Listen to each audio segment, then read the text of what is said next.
ማበረታታት ብለው ምን የሚለውን አንደኛ ዮሐንስ በሰማይ የሚመሰክሩ ሶስት ናቸው እነሱም አብ ቃልና መንፈስ ቅዱስ ናቸው የሚለውን ምዕራፍ 3 ነበር ማለት አንደኛ ዮሐንስ መልእክት ምዕራፍ 5 ቁጥር 7 ላይ ቁጥር 7 ግዕዙን ይኸውና እስመ ሰለስቱ እሙንቱ ላይ ይከውኑ ሰማይ ብለው አቀምጡታል እኮ እንትና ዋው ደግሞ መንፈሱ ነው ግን እንትን የለም አይደል አብ ቃልና መንፈስ ቅዱስ ናቸው ይላል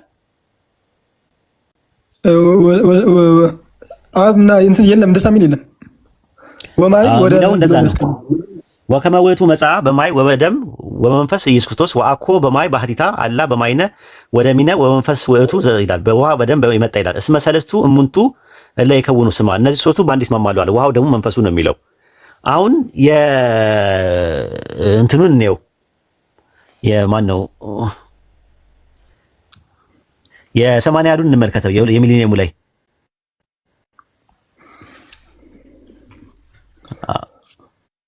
አላስቀመጠውም የ80ዱ ሚሊኒየሙ ላይ ማለት የ2000 ላይ የ1980 ላይ ሳስቀምጡታል እሺ የ1980 አላስቀመጡትም መንፈስ እውነት ነው የሚመሰክሩትም መንፈስ ነው የሚመሰክሩትም መንፈስ ዋው ደግሞ ሶስት ናቸው ሶስቱ በአንድ ይስማማሉ አለ ላሳየህ እኔ ጋር ያለው ምን እንደሚል እኔ ጋር ደግሞ ያለው በሰማይ የሚመሰክሩ ሶስት ናቸው ይላል እሺ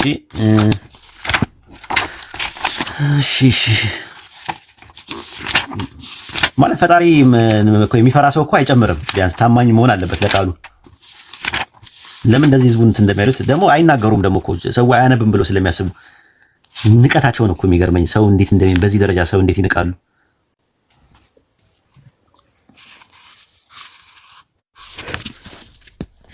ያለ እኔ ጋር ያለውን ላሳየህ ይታያል አንበቦ ምን ይላል ቁጥር 7 ላይ ተገልብጧል ግን እኔ ጋር ብቻ ተገለብጠው ቀኝ ወደ ግራ ሆኗል ካሜራው ነው መሰለኝ እኔ እንጃ በሰማይ የሚመሰክሩ ሶስት ናቸው ይላል እኔ ጋር በደንብ ነው የሚታየኝ በሰማይ የሚመሰክሩ ሶስት ናቸው አንተ አረብኛ ስለምትጠቀም ነው አረብኛ አፕ ነው የምትጠቀመው መሰለኝ አይደለም ይመስላል እንጂ ትክክል ነው አሁን ለኔ በሰማይ የሚመሰክሩ ሶስት ናቸው እሳቸውም አብ ቃልም መንፈስ ቅዱስም ከዛ ሶስቱም ነው የሚለው ሶስቱም አንድ ናቸው ያለ መቃየው እንዲህ አይነት ነገር ማጨረር ለምን ተፈለገ ይሄን ሲያተሙት የ1879 የቁም ጽሁፍ የአባሮሜን ጽሁፍ ሲያተሙ የኢትዮጵያ መጽሐፍ ቅዱስ ማህበር ይሄንን ጨምሮታል በሰማይ የሚመሰክሩ ሶስት ናቸው እነሱም አብ ቃልና መንፈስ ቅዱስ ናቸው ብለዋል እነዚህ ሶስቱ ደግሞ አንድ ናቸው ብሎ ነው የጨመሩት ለምን ሰው መዋሸት አስፈለገ ምንድነው የሚጠቀሙት ስለተገኘ ማለት እኮ ነው እኮ ለምን ይጨምራሉ እኮ ነው ማይ ለምን ይጨምራሉ ማለት እንግሊዘኛው ላይም የለም ማለት እንግሊዘኛው ላይ ስልሽ የኤንአይቪ ላይ የለም ግሪኩ ላይ የለም ላቲን ቡልጌት ላይ ጄሮም ነው የጨመረው ለመጀመሪያ ጊዜ ቢያንስ ማረም እኮ ነበረባቸው እንደዚህ ማለት ስላሴን ለመደገፍ ብለው ሰዎች የጨመሩትን ነገሮች ተው ትክክል አይደለም ብለው አንዳንድ አያወግዙም እንዴ ራሱ ማይ የምትባል ልጅ ነበረች ምናምን ብዬ ዮሐንስ ራእይ ላይ ብጨምር ምን ችግር አለው ብዬ ብጨምር አስቢው ምን ችግር አለው ብዬ ብጨምር ራእይ ዮሐንስ ላይ ወይ ደግሞ አንደኛ ዮሐንስ ፌበን የምትባል ልጅ ታስታውሻለሽ ሐዋርያ ሥራ ምዕራፍ 16 ፌበንን ታውቂያለሽ ሲባል አውቃታለሁ የሚገርምሽ ፌበን እኮ ኦክቲፊላ ናት በዛን ጊዜ ነበረችው ኦክቲፊላ ናት ብዬ ኦክቲፊላ ታውቂያለሽ አይደል እኛ ጋር ያለችው እዚህ አድሚን አለች አሁን ኦክቲፊላ የምትባል ልጅ ቲክቶክ ላይ ሪካርደሯ አዎ እሷ ናት እኮ ብዬ በጽፍ ማለት ነው ብዬ በጽፍ ምን ይሰማሻል አይ ታው የሚለው ሰው የለም እንዴ ትልቅ ሰው የለም ወይ አላለኝ ነው አዎ ለዛ ነው እኔ ክርስትናን አላምንም እኔ ምንም አላምናቸውም ከትምህርታቸው ጀምሮ ማለት ነው አንቺ እንደፈለግሽ መሆን ትችላለሽ ከጌታ ጋር የምትተሳሰቢው አንቺ ነሽ ከጌታሽ ጋር የምትተሳሰቢው ከአላህ ጋር የምትተሳሰቢው አንቺ ነሽ አንቺ ጨርሼ ከጌታሽ እኔ መጫንም ምንም ማለት አልፈልግም ግን ክርስትና እኔ ማልቀበልበት ብዙ ምክንያት አለኝ ብደረድረው ማለት ነው ማለት እውነትነት ሙሉ ለሙሉ ውሸት ነው እያልኩኝ አይደለም እውነት ውስጡ ኖሮት ግን በውሸት የታጨቀ ነው በማር ምንድነው በምን የተለወሰ ነው የሚባለው በምን የተለወሰ ማር ነው የሚባለው አባባል አለ ኢትዮጵያ ውስጥ አማርኛ እንኳን እየጠፋ ይመጣ አግዙኝ እስቲ በእሾህ የተለወሰ ማር ነው አይደለም በማር የተለወሰ መርዝ ማለት ነው በማር የተለወሰ መርዝ የሚባል ነገር አለ ማር ነው ስታዩ ግን መርዝ አለው ውስጡ ማለት ነው ባይብልን እንደዛ ነው እያደረጉብን ያሉት ማለት ነው ምስቅልቅሉን እያወጡ ኢየሱስ ያላለው ነገር እንዳለ ተደርጎ ምናምን እና ለማንኛውም ስትጠይቂያቸው አንቺ 55 ቀን ለምን እንደምጾሚ ጠይቂያቸው 40 ቀን ችግር የለውም ኢየሱስ ስለጾመው ነው ብለሽ ያዡና 15ቷን ቀን ግን ለምንድን ነው የምትጾሙት ብላችሁ ጠይቂያቸው። አንደኛ። ሁለተኛ ነገር ደግሞ ኦኬ እንትና ኡስታዚ አሁን ለምሳሌ እርገት አይጾምም አይደለ? እስከ እርገቱ ድረስ እርገት ይሄ አሁን ለምሳሌ ቅዳሜ ዓርብና ሮብ ምናምን አይጾምም። ጾም የሚባል አይጾምም። ፋሲካ ከተፈታ እስከ 50 ቀን ነው የማይጾመው። ፋሲካ ከተፈታ በኋላ እስከ 50 ቀን። ስለዚህ በቅኖና ውስጥ ታሳቢ ታደርጎ ነው እሱ ከሱ ጋር እንትን ብሎ ከሆነስ ሰው ሰራሽ ነው። በቃ እንዳለ አጠቃላይ የምነግርሽ ነገር ሮብና ዓርብ የሚባለው ጾም ሮብን ጾሙ ዓርብን ጾሙ የሚባል ነገር የለም። ራሱ ሰው ሰራሽ ነው። እንዳለ ሰዎች ናቸው የተደነገጉት። በዘመናት የተለያዩ ሰዎች ናቸው የሚደነገጉት ማለት ነው። ፕሮቴስታንት እኮ መንፈሳችን እኛ ከአምላካችን ጋር እኮ የምንገናኝ ጾም እኮ በማንኛውም ሰዓት ጾም ይችላል። ስፔሲፋይ ተደርጎ ስፔሲፋይ በዚህ ቀን ጾሙ ተብለው አልተነገራችሁም ነው። በግል ደረጃ እሱ የግል ጾም ነው። ኢየሱስም ስለ ግል ጾም ነው ያወራው። የግል ጾም ስትጾሙ እንደዚህ ሆኑ፣ ፊታችሁን ቅባት አትቀቡ፣ ለሰዎች አታስተዋውቁ ምናምን ያለው የግል ጾም ነው። በተረፈ የማህበር ጾም ወይም ደግሞ የጀማ የሚባል ጾም የላችሁምና እኛ ጋርም እኮ የግል ጾም አለ። የግል ጾም አለ። በግል ምን ጾም አለ። ራሳችን ካላ ጋር እንትን ምንድነው ማለት ነው። ሰኞና ሐሙስ እንጾማለን በግል ማለት ነው። ለራሳችን ማለት ነው። ከሌ ጾሙ ምናምን ሳይሆን በቃ እንደዛ ነው።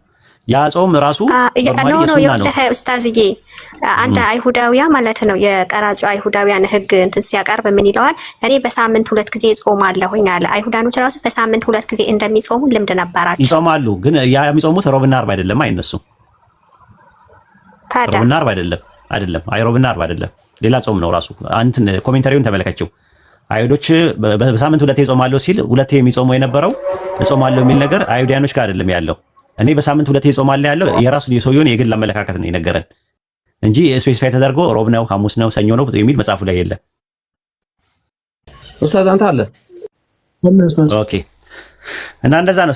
ሰው ሰራሽ ነገር ይበዛዋል። ብዙ ነገሩ ሰው ሰራሽ ነገር ይበዛዋል። ሪስፔክት አለኝ ለምታምኑበት ነገር፣ ለምታስቡት አስተሳሰባችሁን አከብርላችኋለሁ። ነገር ግን እኔ የማልቀበልበት ብዙ ምክንያት አለ። ምክንያቴን ደግሞ ስናገር በተናገርኩበት ቅጽበት ውስጥ 2 ሰው ይሰልማል። አልሐምዱሊላህ በጣም አሁን ላንቺ አሁን እየነገርኩሽ ከስር እንትን ላይ ይመጣሉ፣ ሜሴንጀር ላይ ይመጣሉ ማለት ነው። ወይ ደግሞ ሌላ ቀን ደግሞ ይመጡና ተምታታብን ምናምን ሞባይልን ወረወርኩት ምናምን ይላሉ። እንደ ተርላ አይነቱ የመጀመሪያ ቀን ስሰማ አለ ሞባይልን ወረወርኩት አለ። ተናድጃለሁ። ምን አይነት ሰው ነው? ከዛ አናደኸኝ አለ። ከዛ ቀጠልኩና አለ መጨረሻ ላይ ግን እኮ የሚናገረው እውነቱን ነው ማለት ጀመርኩኝ አለ። ከዛ የመጀመሪያ ቀን ኢብራሂምን መተው ይሰድቡታል እዚህ። ከዛ በሚቀጥለው ቀን ሲበዝ ቀዝቀዝ ይላሉ። ከዛ ከ2 ከ3 ወር በኋላ ሻሃዳ መያዝ እፈልጋለሁ ኢብራሂም ይሉታል። ማሻአላ እኔ ምለውን ተከታይ ያስገደደች ሰው አለ ምናምን ማለት ይጀምራል። ጃቢርም እንደዚህ መርፌ ይወጋና የሆነ ሰዓት ላይ ሲመጡ እንደዛ ነው። እኛ የምንመጀንበት ካላህ ስም ውጪ ሌላ ማንም የለም ምናምን ይላል። እሱ ደግሞ ይመጣና ማለት ነው እኛ እንትን ነው ሰው የሆነው አምላክ ሰው ሆኗል ይላቸዋል። አዎ ኦኬ። የአምላክ ማን ነው? ወልድ ነው። ኦኬ። አብ ሰው ሆኗል? አልሆነም። አብ አምላክ ነው? አዎ። ስለዚህ ሰው ያልሆነ አምላክ አለ? አዎ። ስንት አምላክ ነው ያለው? 2። አይ 1 እንዴ ማለት ሰው ያልሆነና ሰው የሆነውን ቁጠርልኝ። አይ ይሄ እንትን ነው ምናምን። ከዛ የሚቀጥለው ቀን ሲመጡ ሄደው እዛ ቤት ያለቅሳሉ አስተማሪዎቻቸው ጋር። እንዴ እሱ እኮ ይኸውልህ ወሂድዬ ድብልቅልቅልቅ እንደው አንድ አይነት ጥያቄ በፈጣሪ ያለ እስኪ የሆነ ነገር በለው ጌታን እንዴ ትክክለኛ ጥያቄ እኮ ነው የሚጠየቀው ራሱ ማለት ነው። ኢየሱስ እኮ ነው የሚጠየቅህ። ለአመታት አንድ ጥያቄ ይጠይቀናል እንዴ? ኢየሱስ ምድር ላይ ያለ ማንን ነው የሚያመልከው የነበረው? ማሂ አቱ ጋር ይነጋገራል ተባለ እኮ ተነግሮታል እኮ። ማንን ነው የሚያመልከው የነበረው ነው የጠየቅሽው? ማምለክ አይባልም ለኢየሱስ ክርስቶስ ከተዋሃደ በኋላ ፍጡር ምናምን የሚባለው ነገር ቀርቶ እናመልካለን። እስቲ ዮሐንስ ወንጌል 4:24 ላይ አንድ ያወጣላት 4:22 ላይ ያወጣላት ማሂዬ እንግሊዝኛውን አወጣላት። ዊ ወርሺፕ እናመልካለን አመልካለሁ ነው የሚለው። አብን በእውነትና በመንፈስ መመለክ አለበት አለ። የትም ቦታ ሆናችሁ መመለክ የሚገባው አብ አምልኮ ይቀበላል፣ ይወዳል። ምን አይነት አምልኮ ይወዳል? የትም ቦታ ሆናችሁ የምታመልኩት አምልኮ። እኛ ደግሞ ምን እናደርጋለን አለ? በእውነትና በመንፈስ እናመልካለን አለ ኢየሱስ። እናመልካለን ዊ ወርሺፕ እናመልካለን ይላል። አመልካለን ራሱም እናመልካለን ሲል ራሱን እያካተተ ነው ወይ ታዲያ? የአምልኮ ከአምልኮ ውስጥ ያላደረገው ነገር ኢየሱስ ነገር ለሴቲቱ እያስረዳት እንዴት ማምለክ እናመልካለን የሚለው ማንን ጨምሮ ነው? ራሱን ጨምሮ አይደለም እንዴ? እንዴት እሱ ነው እንጂ ሊመለክ የሚገባው እንዴት እናመልከዋለን ይላል እኮ። ከአምልኮ ውስጥ ያላደረገው ነገር አለ ኢየሱስ። አሁን አምልኮ ማለት በውስጡ ጾም፣ መፍራት፣ መጸለይ ምናምን ያካትታል አይደለ? አዎ አድርጓል። አልጾመም ኢየሱስ? ጾሟል። አምላክን አይፈራም ነበረ? ይፈራል አምላክን። ይፈራል። ይጸልይ ነበር ወደ አምላክ ይፈራል። ኧረ ይፈራል። እኔ አላቅም፣ አያገባኝም። ጊዜው ማርና ክርስቶስ ይፈራል አላለኝ። ዕብራውያን 5:7 ታውጣላት። ቶሎ በል ማሂ አንብብላት እንዴ። ዕብራውያን 5:7 ቶሎ በል ማሂ አንብብላት። እርሱም በስጋ ወራት ከሞት ሊያድነው ወደሚችል ከብርቱ ጩኸትና በእንባ ጋር ጸሎትና ምልጃን ያቀረበ እግዚአብሔርን ስለመፍራቱ ተሰማለታል። በቃ ጸሎቱ የተሰማለት አምላክን ስለሚፈራ ነው። ማንን ነው የሚፈራው? አምላክን በመፍራቱ ተሰማለት። ጸሎቱ የተሰማለት ስለሚፈራው ነው፣ አምላክን ስለሚፈራው። ኢሳይያስ 11 ላይ ያወጣልኝ። ኢሳይያስ 11 ላይ 11 2 እና 3 ኢሳይያስ 11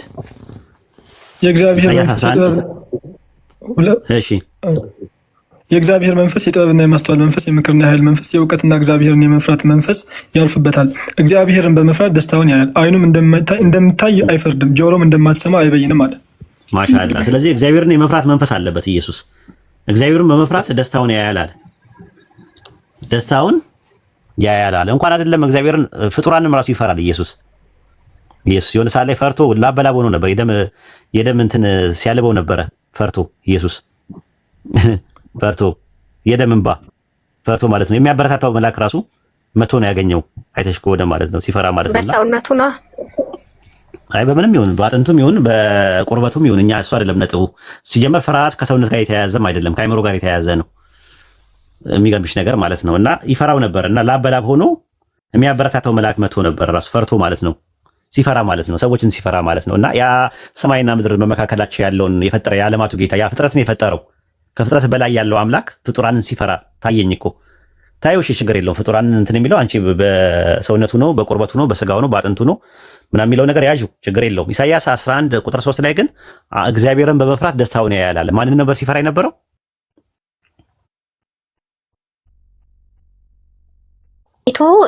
ለኢየሱስ ብቻ ነው። ለኢየሱስ ብቻና ብቻ ነው። ምንም ነገር የሌለበት ያልተሸራረፈ በቃ ለመሲሁ ብቻ የተነገረ ለሌላ አይደለም። አይሁዳኖችም እንደዛ ነው የሚያስቀምጡት። ለመሲሁ ብቻ ለኢየሱስ፣ ከኢየሱስ ውጭ ለሌላ አካል የለም። እግዚአብሔር መንፈስ ያርፍበታል፣ እንትን መንፈስ ያርፍበታል ተብሎ ያለው ለኢየሱስ ነው።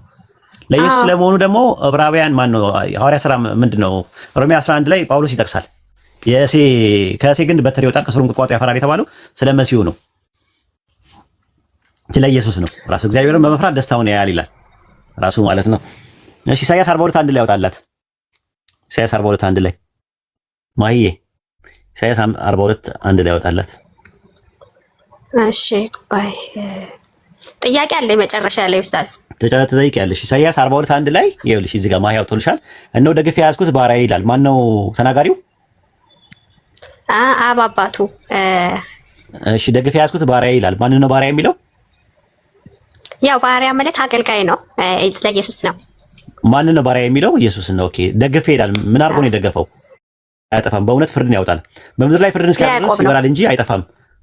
አረ ስለ ኢየሱስ ነው የሚናገረው። አሕዛብ በስሙ ይታመናሉ ይላል። ስለ መሲሁ ነው የሚያወራው። ከዛ በኋላ 5 ላይ ነው፣ በደንብ ተከታታይ።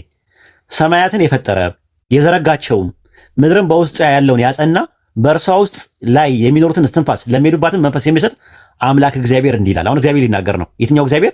ሰማይና ምድርን የፈጠረው እግዚአብሔር እንዲህ ይናገራል። ማንን ነው የሚናገረው? ኢየሱስን ሲያናገረው ታያለሽ።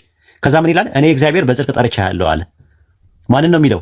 መሲሁን ማለት ነው ሲያናገረው። እኔ እግዚአብሔር ጠርቼሃለሁ አለ። እጅህን ይይዛለሁ አለ። ተመልከች። ከዛ ምን ላለ? እጠብቅሃለሁ አለ። ኢየሱስ ሲተኛ፣ ኢየሱስ በተኛበት ሰዓት ላይ ማርቆስ 4:32 ላይ ስትመለከቱ ኢየሱስ ሲተኛ ሲጠብቀው የነበረው ማን ነው? መዝሙረ ዳዊት ምዕራፍ 124 ቁጥር 1 ላይ ያለው እስራኤልን የሚጠብቅ ምን አይልም አይተኛምና ያንቀላፋል የተባለው ማን ነው? የማይተኛውና የማያንቀላፋው አምላክ ኢየሱስን ሲተኛ ምን እልሃለሁ አለው?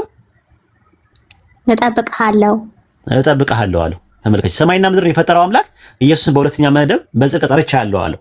ለነብይነት ለመልእክተኛነት ጠርቼሃለሁ፣ እጅህንም ይዘዋለሁ አለው። እደግፋለሁ ማለት ነው። ድጋፍ ያስፈልገዋል። ከዛ በኋላ ምን አለው? እጠብቅሃለሁ አለው። ሰዎች እንዳይገሉት፣ ሰዎች እንትን እንዳይሉት በተኛበት ሰዓት ላይ በተኛበት ሰዓት ላይ በጥበቃው ላይ እንቅልፍ የሌለበት አንድ አምላክ ሰዎች ሲተኙ ሰዎችን የሚጠብቀው ጠባቂ ማን ነው?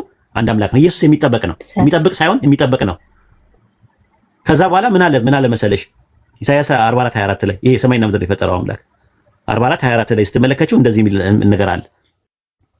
44:24 ላይ ከማዕፀን የሰራ የሚቤዝ እግዚአብሔር እንዲህ ይላል፣ ሁሉን የፈጠርኩኝ ሰማያትን ለብቻ የዘረጋው ምድርን ያጸናው እኔ እግዚአብሔር ነኝ፣ ከኔ ጋር ማን ነበር ያለ?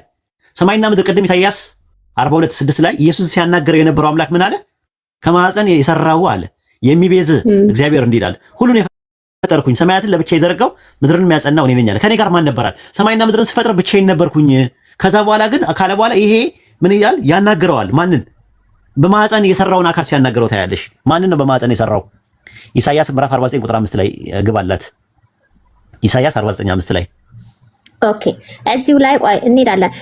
ከጣዖታት አንጻር አይደለም እንዴ? ማን ነበር ከኔ ጋር እያነጻጸረ ያለው እኮ ከጣዖታት አንጻር እንዳትዪ ከኔ ጋር ምን ነበር አለ? ጣዖታት ማንነት ያላቸው ማሂ የላቸውም። ጣዖታት ምንነት ናቸው። ስለዚህ ከኔ ጋር ምን ነበር ነው ያለው? ማን ነበር ነው ያለው? ማን ነበር? ማን ነበር? ስለዚህ ማንነት የለም ማለት ነው። አይሽ ከኔ ጋር ኢየሱስ ደግሞ ማንነት እንጂ ምንነት ብቻ አይደለም። ምንነት አለው በእርግጥ ግን ማንነትም ጭምር ነው። የጠየቀው ማን ነበረ ነው ያለው እንጂ ምን ነበር አላለም። ኢሳይያስ ምዕራፍ 49 ቁጥር 5 ላይ አንድ የሚናገረው ቁም ነገር አለ። ይሁማ አሁንም በእግዚአብሔር ዓይን ከብር ያለው አምላኬ ጉልበት ሆኖኛል፣ ያዕቆብን ወደ እርሱ እንድመልስ እስራኤልን ወደ እርሱ እንድሰበስብ ባሪያ ሆኖ ዘንድ ከማዕፀን ጀምሮ የሰራኝ እግዚአብሔር እንዲህ ይላል። ከማዕፀን ጀምሮ ምን ያለኝ ሰራኝ። አሁን እዚህ ጋር መሲሁ የተናገረ ነው። መሲሁ ነው። የመሲሁ ጥቅስ ነው እንዳለ ቸርች ፋዘርስ ለመሲሁ ነው ይላሉ። አሁን ጥያቄ ምንድነው? አምላክ ሆኖኛል አለ። ያዕቆብን ወደ እርሱ እንድመልስ እስራኤልን ወደ እርሱ እንድሰበስብ ባሪያ ሆኖ ዘንድ ኢየሩሳሌም ዶሮ ጫጩቶቿን በክንፎቿ መካከል እንደምትሰበስብ እሰበስብ ዘንድ ወደድኩኝ አለ። ማቴዎስ 23:37 ላይ ኢየሱስ መጥቶ ስለዚህ ምን አለ? እንድሰበስብ ባሪያ ሆኖ ዘንድ ከማዕፀን ጀምሮ የሰራኝ እግዚአብሔር አለ። እንዲህ ይላል። ምን አለው? መሲሁን ሲያናገረው እርሱም አለው ምን አለው? መሲሁን ሲያናገረው የያዕቆብን ነገዶች እንድታስነሳ ከእስራኤል የዳኑትን እንድትመልስ ባሪያዬ ትሆን ዘንድ እጅግ ቀላል ነውና እስከ ምድር ዳርቻ ድረስ መድኃኒት ትሆን ዘንድ ለአሕዛብ ብርሃን አድርጌ ሰጥቼሃለሁ እያለ ይናገራል። ማንን ነው የሚያናገረው? በሁለተኛ መደብ ማንን ነው እያናገረ ያለው? ስለዚህ ኢየሱስ ምን አለው? ራሱ ከማዕፀን የሰራኝ እግዚአብሔር እኔን እንዲህ አለኝ አለ ኢየሱስ። ከማዕፀን ጀምሮ የሰራው ደግሞ እግዚአብሔር ደግሞ ከኔ ጋር ማን ነበረ? ሰማይና ምድርን ስፈጥር ብቻዬን የፈጠርኩት አለ። ከማዕፀን ጀምሮ የሰራው ሰማይና ምድርን የፈጠረው አምላክ ኢየሱስን በሁለተኛ መደብ እጠብቅሃለሁ፣ ጠርቼሃለሁ፣ ለነብይነት ለመልእክተኛነት ጠርቼሃለሁ እያለ ይናገራል። ከዚህ በኋላ ኢየሱስን አምጥተሽ ፈጣሪ ነው ሰማይና ምድር ሲፈጥር አብሮ ነበረ ብለሽ ካልሽ ለኔ ድራማ ነው፣ ቁማር ነው፣ ተውኔት ነው፣ ቲያትር ነው የሚሆንብኝ። ማለት ጨዋታ ነው የተያያዘው። ፈጣሪ ነው የሰማይና ምድር የፈጠረው አምላክን ነው። አንደኛው አምላክ አንደኛው እግዚአብሔር አብ እግዚአብሔር ወልድን እያናገረ ነው ያለው። እግዚአብሔር ወልድ እግዚአብሔር አብ የሚባለው ፈጥሮታል። እግዚአብሔር ወልድ የሚባለው ለእግዚአብሔር አብ ለሚባለው ባሪያው ነበረ፣ አምላኩ ነበረ ካልሽኝ ይመችሽ፣ ወላሂ ይመችሽ። ሁጃ ቆሞብሻል። ጨርሻለሁ። መቀጠል ትችላላችሁ። ዙሁር ልስገድ። እኔ መውጣት ትፈልጋለህ? ኡስታዙና በቃ ወደ ቤት ተመለሻለሁ። አሁን ላይ ይቀጥሉና ሌሎች ሴትልስ ሆነን እንቀጥላለን ኢንሻአላህ። ጀዛከላህ ኡስታዙና። እሺ ኡስታዝዬ ወስብሐት ለእግዚአብሔር ወለወላዲቱ ድንግል ወለክብር መስቀሉ። ይቆየን። ማሂ ቆይ። አሰላሙ አለይኩም ወራህመቱላሂ ወበረካቱ። ባድ ነገር እንደሆነ ከአምላክ ጋር ብለሽ ወላዲቱ ድንግል ወደ መስቀሉ የቅድሙን ጥያቄ አልመለሰልኝም። ያሲኑ ልጠይቅ ነበር ግን ኡስታዝ ሊወጣ ነው። ምን አልከኝ? ወይ ዲጌታ ክብር ስብሐት ለእግዚአብሔር ወላዲቱ ድንግል ወደ መስቀሉ ክቡር ነው ያልሽው። ምስጋና ለማን አይደለም የሚባለው? ለማን ምስጋና ነው ያልሽው? ለእግዚአብሔርና ለመስቀሉ ክብር ለእናቱና ለመስቀሉ ይላል አይደለ? ለመስቀሉ ይላል አይደለ? እኮ ትምህርት እኮ ሲጨረስ ስብሐት ማለት ታስቢው፣ ስብሐት ማለት ተሰቦት ነው። ተስቢህ ነው፣ በእኛ ተስቢህ ይባላል። ተሰቦት ነው። ተሰቦት ከአንድ አምላክ ውጪ ለመስቀሉ ይላል ራሱ። መስቀሉ እንጨት ነው፣ ብር ነው ወይ ወርቅ ነው? አይሰማም፣ አይለማም፣ አይናገርም፣ አይጋገርም። እንዴት ነው ስብሐት የሚገባው? እሱን እስቲ ጠይቂያቸው። ጠይቃለሁኝ። እሺ እዛው ላይ ደግሞ ምንድነው ስግደት ምን ይላል? ለወላዲቱና ወለ መስቀሉ ክቡር ይላል። ለመስቀሉም ስግደት ይገባል ይላልና መስቀሉ እንጨት ነው፣ ብር ነው ወይ ወርቅ ነው ወይ ብረት ነው? አይሰማም፣ አይለማም፣ አይናገርም፣ አይጋገርም፣ አይጠቅምም፣ አይጎዳም። መስቀል ቤዛ ነው። መስቀል የነፍሳችን መዳኛ ነው ይላል። እንዲሁ ደስ ማርያም እኮ መስቀል የነፍስ መዳኛ ሊሆን አይችልም። አዳኝ ኢየሱስ ነው እንደ መጽሐፍ ቅዱስ እንጂ የነፍስ ቤዛም ኢየሱስ ነው እንጂ እንጨቱ እንዴት ቤዛ ይሆናል? እንጨቱ እንዴት ነው ቤዛ የሚሆነው? ውዳሴ ማርያም ላይ ሳይሆን የዘውትር ጸሎት እሱን እኔም እቃወማለሁ።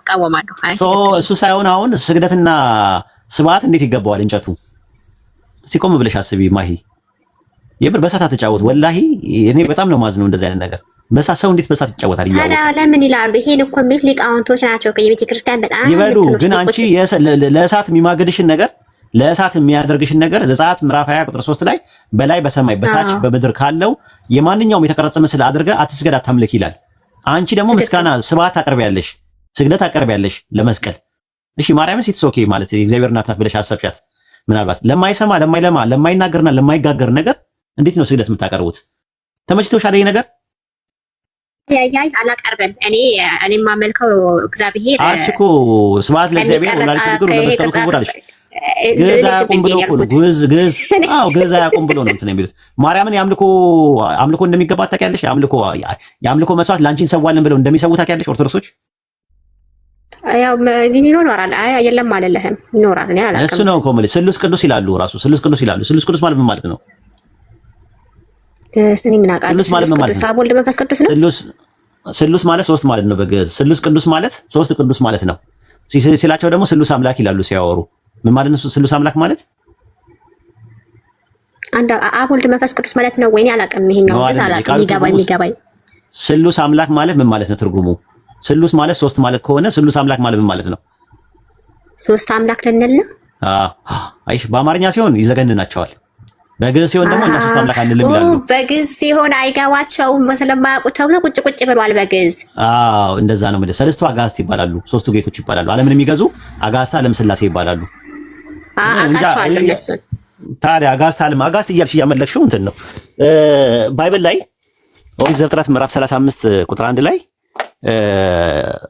አማልክት ለአማርኛ የሚለው እግዚአብሔር ለያዕቆብ ተገለጠለት ነው የሚለው፣ ተገለጠ ነው የሚለው። ዕብራይስጡ አጋጣሚ ሆኖ አማልክት ለያዕቆብ ተገለጡለት ነው የሚለው፣ ፕሉራል ነው የሚጠቀመው። ከዛ ይሄን ተሳምጥተው ለማን ነው የሚሰራው ስንላቸው አማልክት ተገለጡ የሚለው ስላሴን ያሳያል ይላሉ እኮ። አማልክት የሚለው ስላሴ ነው ብለሽ ጠይቃቸው። አዎ። ስለዚህ ስላሴ እንደ መጽሐፍ ቅዱስ ዘፍጥረት 35:1 መሰረት አማልክት ናቸው ወይ ስትያቸው አዎ ይላሉ። ስለዚህ ስላሴ አማልክት ናቸው ስትያቸው ደግሞ አይ አይደሉም ይላሉ ተመልሰው። ምንድነው እንደዚህ ሰውን ግራ የሚያጋቡት? ስላሴን አማልክት እያላችሁ ጌቶች እያላችሁ በጽርሐ አርያም ለሚገኝ ሶስት አምላክ እያላችሁ አምላካችን ያለ መለየት ሶስት ነው እያሉ እየተናገሩ ተመልሰው እኛ ጋር ሲመጡ ልክ የተውሂድ ትምህርቱ በጣም መቋቋም ሲያቀታቸው አይ እኛ ሶስት አምላክ አንልም ይሏል። ሰለስቱ አጋዕዝት እያሉ ሶስት ጌቶች እያሉ ሰለስቱ ነገስታት ሶስቱ ነገስታት እያሉ ሶስት ገዢዎች ሶስት ልዑላን እየተባለ በዛ ላይ አማልክት እያሉ እየጠሩ ስላሴ አማልክት ናቸው እያሉ እየነገሩ በዛ ላይ ደግሞ በሐምሌ ስላሴ ላይ በአንድ እግዚአብሔር እናምናለን ከምቅድመ ዓለም በነበረው፣ በሁለተኛው እግዚአብሔር እናምናለን ከአብ በተወለደው፣ በሶስተኛው እግዚአብሔር እናምናለን እያሉ ሳልሱ እግዚአብሔር አሐዱ እግዚአብሔር ካሉ እግዚአብሔር እያሉ እየተናገሩ ነገር ግን ልክ ይሄ ሁሉ ኦርቶዶክስ ተሳስተዋል።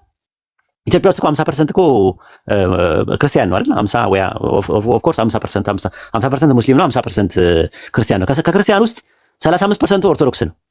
35% የኦርቶዶክስ 35 ሚሊዮን ህዝብ ጣዖት እያመለከ ነው እያላችሁን ያላችሁት ተሳስተዋል ካላችሁን ለምንድን ነው የምትደብቁን? የሐምሌ ስላሴ ያውላ ህዝብ ሲያከብር የመጀመሪያው እግዚአብሔር፣ ሁለተኛው እግዚአብሔር፣ ሶስተኛው እግዚአብሔር እያለ ሲያመልክ እግዚአብሔር አብ፣ እግዚአብሔር ወልድ፣ እግዚአብሔር መንፈስ ቅዱስ ሲሉ በውጭ ያለው ኦርቶዶክስ፣ ካቶሊክ፣ ፕሮቴስታንት ደግሞ ጋድ ዘ ፋዘር፣ ጋድ ዘ ሰን፣ ጋድ ዘ ሆሊ ስፒሪት ይላሉ። ከድንግል ማርያም የተወለደው የትኛው ጋድ ነው? ጋድ ዘ ሰን ነው ወይስ ጋድ ዘ ፋዘር ነው የተወለደው? ነው እንጂ ልጅ ወልድ እኮ የትኛው ጋድ? ወልድ ኢየሱስ። ጋድ ዘ ፋዘር፣ ጋድ ዘ ሰን እና ጋድ ዘ ሆሊ ስፒሪት አሉ። ሶስት ናቸው። የትኛው ጋድ ነው? ጋድ ዘ ፋዘር ነው ጋድ ዘ ሰን ነው የተወለደው ከማርያም? ሰን ልጅ የተባለው በመጽሐፍ ቅዱስ ጋድ ዘ ሰን ነው። አዎ ጋድ ዘ ሰን ነው። ጋድ ዘ ፋዘር እና ጋድ ዘ ሆሊ ስፒሪት ምን አላሉ? ከማርያም ምን አላሉ? አልተወለዱም፣ ስጋን አልነሱ አልተወለዱም። ስለዚህ ያልተወለዱ ጋዶች አሉ፣ ሁለት አሉ የቀሩ እንትን አሉ። እና ይሄ ትምህርት እኔ እንዴት አድርጋችሁ ነው አይምሯችሁ ተቀብሎት የምትሄዱት? እንዴት አድርጋችሁ ነው አይምሯችሁ ተቀብሎ የምትሄዱት? ሌላ ምርጫ እኮ እሺ ሙስሊም አትሆኑ፣ ሌላ ምርጫ የላችሁም እንዴ? ቢያንስ እንኳን ማለት ነው ይሄንን ነገር እንዴት እንደዚህ አይነት ነገር እንዴት እንደዚህ ሰው ሶስት አካላቶችን ቁጭ አድርጎ ሲያመልክ ማቴዎስ 4:10 ላይ ለጌታ ለአምላክ ስገድ እሱን ብቻ አምልክ ይላል። እርሱ ተብሎ በሲንጉላር የተቀመጠ አለ የሚመለክ።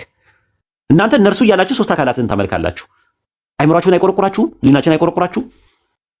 ተመችቷችሁ ነው የምትኖሩት? ክርስቲያኖች ታች ያላችሁ ሪሊ ተመችቷችሁ ነው ወይስ በቃ ምንም ሾላ በደፍኑ ምንም ችግር የለውም ነው? ከእናትና ከአባቴ ስላገኘው በቃ እናትና አባቴም ከጠፉ አብሬ ተያይዘን እንለቅ ነው?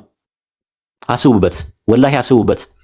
አንደኛ ሶስት አካላትን አምልካችሁ የቁጭ ያሉ ሶስት አካላትን ተውት፣ እነሱ የፈጠሩ ናቸው ብላችሁ ስላሰባችሁ። ይሄኛው ደግሞ ድንግል ማርያም ማህፀን ውስጥ የተፈጠረ አለ። ከድንግል ማርያም ማህፀን ውስጥ ሜካኒካል ፈንክሽን፣ ኬሚካል ሪአክሽን፣ ፊዚካል ፕሮሰስ አድርጎ የመጣ ፊዚካል ኦፕሬሽን አድርጎ ፕሮሰስ አድርጎ የተፈጠረ አለ። ፍጹም ሰው ሙሉ ሰው አለ። ፍጹም መለኮት መጣና አብሮ ተዋህዶት አምልኮ እየተቀበለ ነው ያለው። ወላሂ ስመ ወላህ ፍጡርና ሰው አምልካችሁ ጀነት እንዳታስቧት።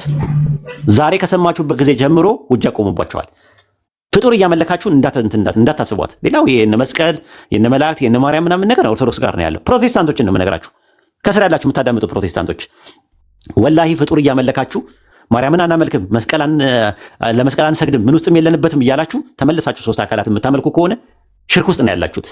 ተመልሳችሁ ፍጡር እያመለካችሁ ድንግል ማርያም ማህፀን ውስጥ ፕሮሰስ አድርጎ የተፈጠረ ወንድ ልጅ የምታመልኩ ከሆነ ወላሂ ጀነት አትገቡም። ወላሂ ፍጡር አምልካችሁ እንትን አትገቡም። ኢሳይያስ 43:10 ላይ ከኔ በፊት አምላክ አልተሰራም ከኔ በኋላም አይሆንም ነው ያለው። ፈጣሪ አይሰራም ነው ያለው። ኢሳይያስ 49:5 ላይ ደግሞ ከማህፀን የሰራኝ የሚል ነው። የተሰራ አምላክ ነው፣ የተሰራ አካል ነው። ያ የተሰራውን አካል አምላክ አድርጋችሁ የምታመልኩ ከሆነ ወላሂ ሽርክ ነው፣ የጀሃነም ነው የምትሆኑት።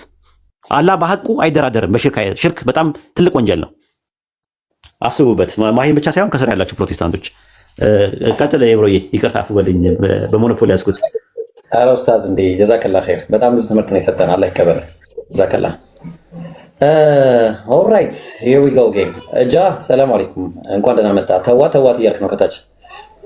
እሺ ለማንኛውም ማሂ ኢብራሂም ደህና ነሽ? ወንድም ኢብራሂም ሰላም አለይኩም ወራህመቱላሂ ወበረካቱ። እንዴት ነህ? ወአለይኩም ሰላም ወራህመቱላህ። ደህና ነኝ አልሐምዱሊላህ። እሺ ቆይ አንዴ ያሲን ነው ማውራት ፈልጓል። አንድ ነገር ታንብብላት ትፈቅድልኛለህ? በትልቁ አርገኛ እንዴ ማሂ ተመልከች። አሁን ባለሽበት ሁኔታ ከሞትሽ ማለት ነው ያቆይሽ ፈጣሪ ያቆይሽ። ነገር ግን አሁን ባለሽበት ሁኔታ ከሞትሽ የሚጠብቅሽን ነገር ተመልከች ሳትጸጸቺ። መጽሐፈ መቃቢያን በዚህ ሰሞን ደግሞ ኦርቶዶክስ ነኝ ስላልሽ ይሄን ላንብብልሽ። መጽሐፈ መቃቢያን ሳልስ ምዕራፍ 6 ምን ይላል መሰለሽ? ተመልከች። የምትሞቱበትን ቀን አስቡ። ነፍሳችሁ ከስጋችሁ በተለየሽ ጊዜ የለባቸውም። በኃጢአተኞች ሰዎች ነፍሶች ግን አጋንንት ይዘባበቱባቸዋል አለ ማሂ። ይሄንን አንብቡ። ሰው ይሄንን አንብቡ ልብ የማይገዛ ከሆነ ኢየሱስ ያስተማረውን ሙሴ ያስተማረውን አስተምህሮት የማይከተል ከሆነ የሚጠብቃችሁ ይሄ ነው። እነዚህ አጋንንቶች በጣም እያንገላቱ ነው የሚወስዷችሁ። ማሂ በነፍስሽ አትጫወቺ። ሌሎች ጌታ በኢየሱስ ምንድነው? ቆይ እሺ እኔ አነባዋለሁ ላክልኝ። እኔ አሁን እንደዚህ ማስማት አልወድም። በውስጥም ልኬልሻለሁ። እውነቴን ነው። ሞት የሚባለው ነገር ልክ እንደ እንቅልፍ ነው።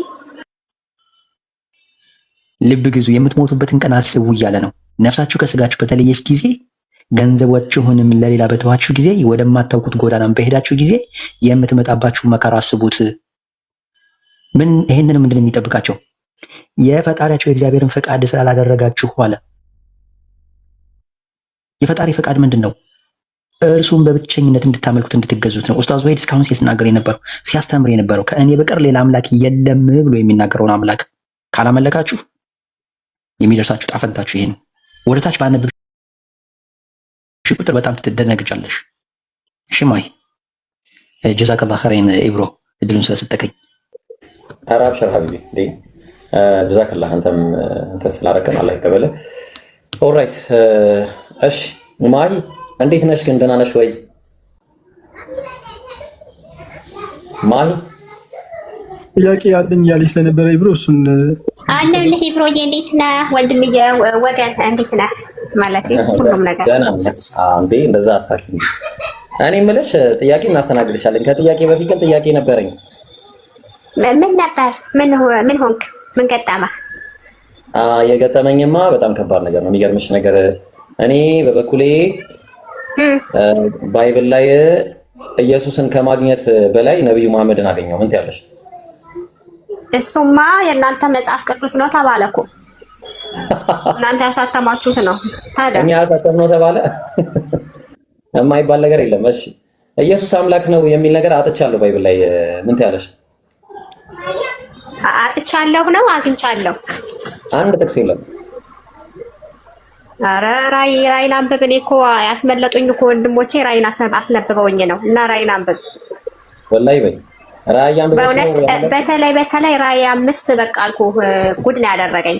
ከዛ ደግሞ የሐዋርያት ስራ ምዕራፍ 2 ነው ቁጥር 13 ላይ ጌታን ሲያመልኩ ሲጾሙ ሲጸልዩ አለ ለኢየሱስ ጌታ ተብሎ። ጌታ የተባለው እንግዲህ መጽሐፋችን ላይ ኢየሱስን አይገርምህም? ኢየሱስ ክርስቶስ እናንተ አልተመለከም ስትሉ አልነበረ? እስቲ አሳይኝ። እሺ ልይ የቱ ጋር እስቲ ጥቅስ ስጭኝና እዛ ጥቅስ ላይ እናውራ እስቲ። ሰዓት ቆየሁኝ፣ ትንሽ ሰዓት ስጡኝ። ከሌላ ሰው ጋር ቀጥሉ መለሳለሁኝ። አንዴ ሐዋርያት 13 ላይ ጌታን ሲያመልኩ የሚለው እኮ አብን ነው የሚያመለክተው። ለምሳሌ ጌታ ነው እንዴ? ላሳይሽ። አዎ፣ ምክንያቱም ሐዋርያት ስራ ላይ ጌታ የሚለው ቃል ለአብ ብዙ ቦታ ላይ ውሏል። ለምሳሌ ጌታ ኢየሱስን ቀባው ይላል። ቀቢው ማን ነው? ቀቢው ማን ነው? ቀቢው ላይ ተተለ ጌታ ሲያመልኩና ሲጾሙ ነው የሚለው። ጌታ ኖ አይ ጌታ ይላል። አሁን ለምሳሌ ጌታ የሚለውን ቃልና ኢየሱስን ነጥሎ የሚያስቀምጥበታል። ሐዋርያት ሥራ ምዕራፍ 4 ቁጥር 24 አውጣላት ኤብሮ። እሺ ታምቤት ዋሊዝም በዚህ በስልኩ አላውጣ።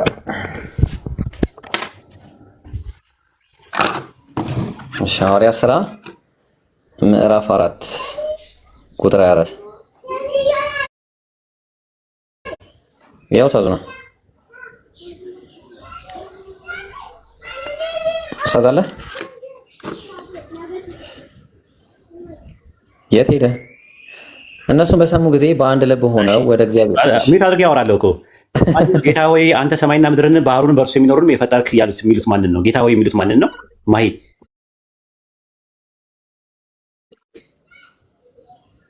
አለሽ ያፈኝ አብና ጌታ ሆይ ሲሉ እስኪ የቱ ጥቅስ ላወጣው ነው ወይስ ሌላ ጥቅስ አንበበህልን ነው? እነርሱም በሰሙ ጊዜ ይላል አሳይሻለሁ። እነርሱም በሰሙ ጊዜ በአንድ ድምፅ ከፍ ብለው ወደ እግዚአብሔር ድምፃቸው ጌታ ሆይ አንተ ሰማይና ምድርን ባህሩን በእርሱ ውስጥ የሚኖሩትን የፈጠርክ አሉ። ማንን ነው ጌታ ሆይ የሚሉት? እግዚአብሔር ነው። ይኸው ላሱ ከለ እግዚአብሔር ቀጢ በመንፈስ ቅዱስ በብላቴናው በዳዊት አፍ እንዲህ ብለህ የተናገርክ አምላክ አንተ ነህ ይላል። አሕዛብ ለምን ያጉረመርማሉ? ሕዝቡ ከንቱ ነገር ለምን ያወራሉ? የምድር ነገሥታት ተነሱ፣ አለቆችም በጌታና በተቀባው ላይ ተነሱ ይላል። በማና በማለት እና በተቀባው ላይ ጌታ የተባለው ማን ነው? የተቀባው የተባለው ማን ነው? አሃ ከባድ ነው። ቆይ የተቀባው ያው ኢየሱስ ነው። ጌታ የተባለው ማን ነው? እግዚአብሔር ነው ሆነው። ኦኬ ጥሩ። ጌታ የተባለው ኢየሱስ ነው እዚህ ጋር። አረ እግዚአብሔርን አንተ ግን ምን ጉር ነህ? አይ እግዚአብሔር አንድ ልጨምር። ቆይ ችግር የለውም አንድ ልጨምርልሽ። ሐዋርያ ሥራ 2:34 ላይ ያወጣላት 2:34 ላይ ያወጣላት። እሺ ያው እሺ ጌታ ጌታዬን ጠላቶች የእግር መረገጫ ድረስ እስካደረሰ በቀኝ ተቀመጣለሁ ይላል። ማንን ነው ያለው? ጌታ ጌታዬ ይላል እኮ። ጌታ ማንን ነው በቀኝ ተቀመጥ ያለው? ኢየሱስ ነው። አዎ ስለዚህ ጌታ የተባለው ማን ነው? አብን ተብሏል። ጌታ በጌታዬ ስለዚህ ኢየሱስን። አዎ ግን ጌታ የተባለው ማን ነው? ጌታ የተባለው ማን ነው? እዚህ ጋር ጌታዬ ሳይሆን ጌታ የተባለውማ እዚህኛው ላይ ኦኬ ዳዊት እዚህ ላይ ጌታ የተባለው የእግዚአብሔር ነው። ኦኬ ሉቃስ 2:14 ላይ ያወጣላት አንዴ።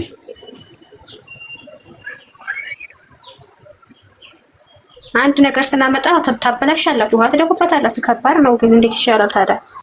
2:14 ላይ ሉቃስ 2:14 ያው ሉቃስ 2:14 ነው። ሉቃስ 2:14 ክብር እግዚአብሔር 2:24 ማለት ሶሪ 24 ቀላቀልኩኝ። እንደ ሙሴ ሕግ የመንጻታቸው አንብበው እንደ ሙሴ ሕግ የመንጻታቸው ወራት በተፈጸመ ጊዜ በጌታ ሕግ የእናቱን ማፀን የሚከፍት ወንድ ሁሉ ለጌታ የተቀደሰ ይባላል ተብሎ እንደተጻፈ በጌታ ፊት ሊያቆሙት በጌታ ሕግ 2 ዋሊያ ወይም 2 የርግብ ጫጩቶች እንደተባለ መስዋዕት ሊያቀርቡ ወደ ኢየሩሳሌም ወሰዱት ይላል ጌታ። ማንን ነው ወደ ኢየሩሳሌም የወሰዱት? ማርያምና ዮሴፍ ልጇን ኢየሱስን በማፊት ሊያቆሙት በማፊት ሊያቆሙት በእግዚአብሔር ፊት ያው በጌታ ፊት የወሰዱት ወደ ጌታ እኮ የወሰዱት ወደ ማፊት ሊያቀርቡት ነው። ወደ ማፊት ሊያቀርቡት ነው ሕፃኑን በእግዚአብሔር ፊት ሊያቀርቡት በማፊት እንደ መጽሐፉ ነገሪ በጌታ ፊት በጌታ ፊት ቁጥር 26 ላይ እዛ ላይ ቁጥር 26 ላይ ይነገራናል። ቁጥር 26 ላይ እዛ በጌታ የተቀባውን ሳይ ሞት እንዳይ በመንፈስ ቅዱስ ተረቶ ነበር ስምዖን አለ። በጌታ ምን ያለው? በጌታ መንፈስ በጌታ የተቀባው ይላል አይደለ? በጌታ የተቀባው ማን ነው? በጌታ የተቀባውማ ኢየሱስ ነው። ቀቢው ማን ነው? እዚህ ጋር እንደ ሐዋርያ እንደ ጥቅሱ መሰረት እዚህ ጋር ያው ጌታ እግዚአብሔር አብ እግዚአብሔር አብ ነው። ስለዚህ ኢየሱስም ማቴዎስ ወንጌል 4:24 ላይ 4:10 ላይ ለጌታ ለአምላክ ስገድ፣ እርሱን ብቻ አምልክ ብሎ አስቀምጧል። እርሱን ብቻ አምልክ ያለው ማንን ነው? ስለዚህ ያው አውቀዋለሁ። ያ ጌታ ተብሏል።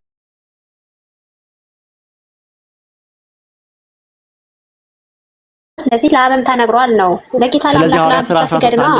ታዲያ ምን ሆነህ ነው እንዴ? እኮ አልተገለጸማ የትኛው እንደሆነ። ምክንያቱም ሐዋርያት ሥራ ላይ ጌታ የሚለው ቃል ለአብ ብዙ ቦታ ላይ ውሏል። እንደምታየው ብዙ ቦታ ላይ አለ። ኢየሱስም ለጌታ ለአምላክ ስገድ እሱን ብቻ አምልክ ብሏል። ሉቃስ 1:32 ደግሞ ጌታ አምላክም የአባቱን የላይቱን ዙፋን ይሰጠዋል አለ። ለኢየሱስ ዙፋን የሰጠው ጌታ አምላክ አንድ ጌታ የተባለ አንድ ጌታ አለ፣ እሱ ነው የሚመለከው አለ። ስለዚህ ሐዋርያት ሥራ 13:1 ላይ ያለው ጌታን ሲያመልኩ ሲል ኢየሱስን ነው የሚል ድምዳሜ ላይ አውዱ ላይ ኬት አመጣችሁት?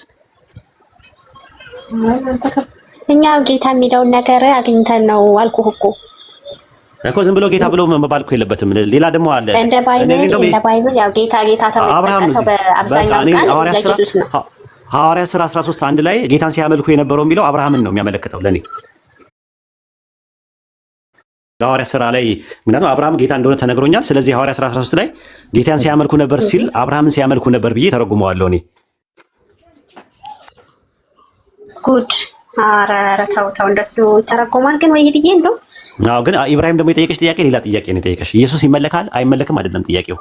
ኢየሱስ አምላክ የተባለበትን ጥቅስ ባይብል ላይ አጣው ነው ያለው። ቀጥይ። እሱ ደግሞ አጣ ብሏል። እኔ አምላክ ኢየሱስ አምላክ የተባለበት የሚገርምሽ ነገር ጠፍቷል። አሁን እንደው ድሮ እንደውም ትንሽ አለ ምናምን ይሉኝ ነበር። አሁን ጭራሽ የለም። አሁን በቃ እንዳጣና ምን ትያለሽ? ራእይን አንብበሃል? ራእይ ላይ እኮ መቼም ያ ከላይ ከቁጥር 4 ተወውና ቁጥር 7 እና 8 አንብበዋል። እሱን ተወው፣ ከቁጥር 4 እንዳትነሳ ማለት ያ እንደዛ ምናምን አትበይ። የራሳችሁን ሀሳብ አትስጡበት፣ ወይም ደግሞ የራሳችሁን መጽሐፍ ቅዱስ ቁጭ አድርጉትና ቁጥር 7 እና 8ን በደንብ ብታነበው አምላክነቱን ይናገራል። ግልጽ ነው። እሺ ቁጥር 7 እና 8ን እናንብበውና እስቲ መጽሐፉ ምን ይላል? እስቲ ያው የሚመጣ የሚሞት የሚገርምህ ነገር በጣም ብዙ ነገሮችን ይዳስሳል። ላንብብልሽ። ራዕየ ዮሐንስ ምዕራፍ 1 ቁጥር 7 ነው። ከደመና ጋር ይመጣል፣ ዓይንም ሁሉ ያዩትን ያዩታል፣ የምድርም ወገኖች ሁሉ ስለሱ ዋይ ዋይ ይላሉ። አሁን አሜን። 4 ነጥብ ዘጋ አለቀ። አሁን ሌላ ኮቴሽን አለ። ኮቴሽን ያለውና የነበረው የሚመጣው ሁሉን የሚገዛ ጌታ አምላክ አልፋና ኦሜጋ እኔ ነኝ ብሎ አላቆመም። ይላል አለ። ይላል የሚለው ማን ነው? ይላል ነው እንደሚለው እኔ ነኝ ነው እንጂ ያለው። ኧረ ቆይ አንዴ። አይ ማሂ ምንድነው የቀቡሽ? ወይኔ ጌታ ሆይ እነዚህ ሰዎች እስኪ እኔ ላንብበው። ያለውና የነበረው የሚመጣው ሁሉን የሚገዛ ጌታ አምላክ አልፋ እና ኦሜጋ እኔ ነኝ ብሎ አቆመ። ነኝ አላ ይላል። ማን ይሄ መፈለግ አለብን። አሁን ይሄ ምን እንደ እኔ ነኝ የሚለውን ብቻ እኮ ነው ማለት ጌታ ኢየሱስ ሆይ ቆይ ከባድ ወይኔ የተቆራረጠ ድምጽ እንዴ! ይሄ ምንፍቅና ነው። የዛሬው ምንፍቅና ነው። ወይሂድ ጌታ ድምጽ የተቆራረጠ ይሰማሻል? ማሂ ምን አልሽኝ? ይላል የሚለው እንዴት ነው? ዛሬ ነው ያየሁት። እግዚአብሔር ምስክሬ ነው። እኔ ነኝ የሚለው ማቀው። ለዛ ነው ቁጥር 4 ላይ የምንመለሰው። ለዛ ነው ማን እንደሆነ ልንፈትሽ ነው ከላይ ጀምረን የምንመጣው። አሁን ከላይ ጀምረን እንምጣና ነው ምን ይላል መሰለሽ? ቶሎ ይሆን ዘንድ የሚገባውን ነገር ለባሪያዎቹ ያሳይ ዘንድ እግዚአብሔር ለኢየሱስ ክርስቶስ የሰጠው አለ። እግዚአብሔር ስንት ነው? አንድ እግዚአብሔር አለና በእግዚአብሔርና በሰው መካከል ያለው መካከለኛ አንድ አለ፣ እሱም the man Jesus Christ Jesus ይላል። ኢየሱስ አንዱ አምላክ አይደለም። ያው እዚህ ጋር አሁን እግዚአብሔር ለኢየሱስ ክርስቶስ የሰጠው መልእክት አለ። በነገርሽ ላይ እዚህ ሐዋርያ እንትን ላይ እዚህ ራእይ ላይ ብዙ ሰዎች ያወራሉ፣ ብዙ አካላት ያወራሉ። አንዴ እግዚአብሔር ሊያወራ ይችላል።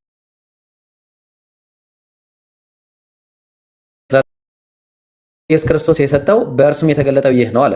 ኢየሱስም በመላኩ ልኮ ለባሪያው ለዮሐንስ አመለከተ። በምኑ? በመላኩ። መላኩ ሲባል የኢየሱስ መልአክ ሳይሆን በዛ በመላክ ልኮ ማለት ነው።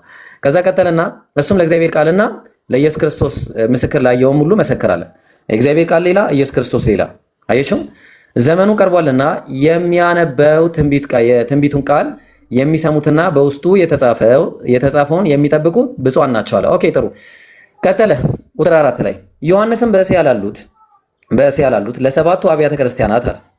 አንደኛ ካለውና ከነበረው ከሚመጣው። እሺ አሁን ያዥልኝ። ይሄ ካለውና ከነበረው ከሚመጣው ያዥውና በዙፋኑም ፊት ካሉት አለ። ማን ዙፋን ፊት ነው ያሉት? ካለውና ከነበረው ዙፋን ፊት ነው አይደል?